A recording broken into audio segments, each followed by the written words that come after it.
Once the election results had been confirmed by the UN organization that had run the election with monitors and the process being observed, controlled all over the country,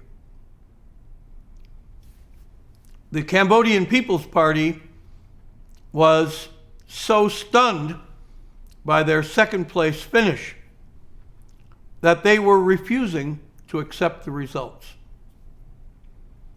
So I made a trip to Cambodia, and to be very frank, at the time, it was not clear to the US government who was actually in charge of the Cambodian People's Party. There were 2 or 3 names. One, the chairman of the party, was named Chia Sim. He was an old-line communist and seemed to be the elder statesman and perhaps the most powerful man. So I arrived from Washington. I'm with our now new ambassador, Charles Twining, and we are going off to have meetings with the Cambodian People's Party, as well as with FUNCINPEC and other parties that had gained some seats, about encouraging everybody to accept the results and form a new coalition government, because there would need to be a coalition. No one party had enough votes to form the government by themselves.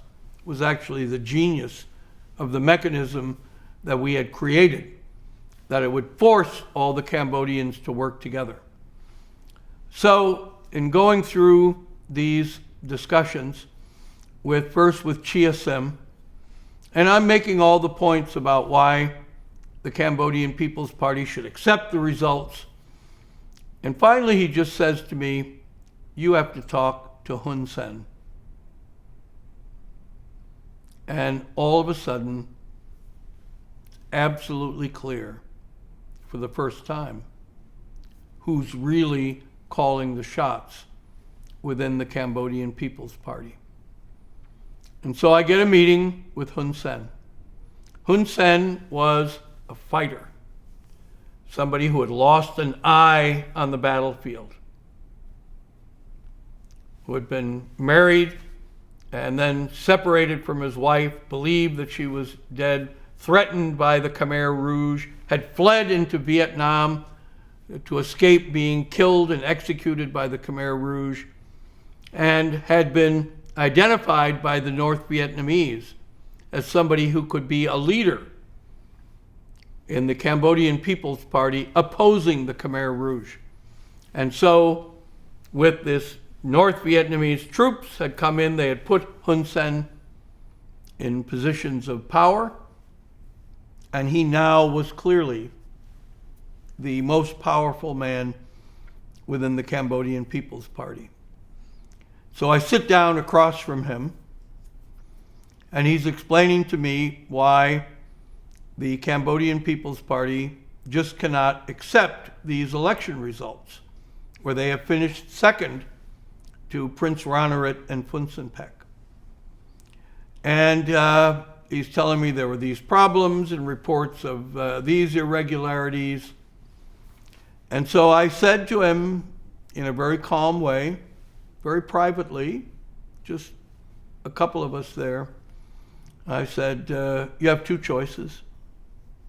You can continue the position you have, in which case you will be so alienated from the entire international community, which has put so much money into this effort to help Cambodia, that you will become and you will earn the enmity of the broad array of countries within the United Nations. And I tick them all off, who have invested so much money, sent peacekeepers to help Cambodia. Or you can accept the election results, and you will earn the friendship and the support of all of these countries. and we will be there contributing money to the redevelopment of Cambodia and to ensure that the Khmer Rouge can never come back to power. And we'll be there working with you and the other governmental partners in building Cambodia to a brighter future. And I said, I have to go to the airport, catch my flight. You have a decision to make. I hope you make the right decision. I picked up my papers. I left, went back to the American embassy. I didn't know what was going to happen. The phone rang, the embassy, and one of the American officers answered it, came back in, and he said, we just had a call from the Prime Minister's office, Hun Sen's office. Said, please tell Secretary Quinn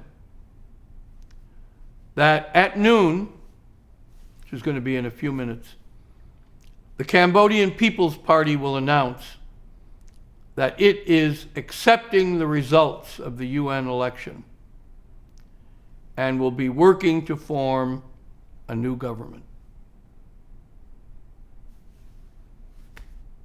I had, through my diplomatic approach, brought about the successful conclusion of this more than $1 billion effort to have an election, create a government, exclude the Khmer Rouge, and give the Cambodian people and the country of Cambodia that had suffered so incredibly, 2 million people dead out of 7 million, the chance, the opportunity to begin again with a new political structure and a new life. As I went to the airport, I felt very, very good about what we had accomplished, what I had accomplished.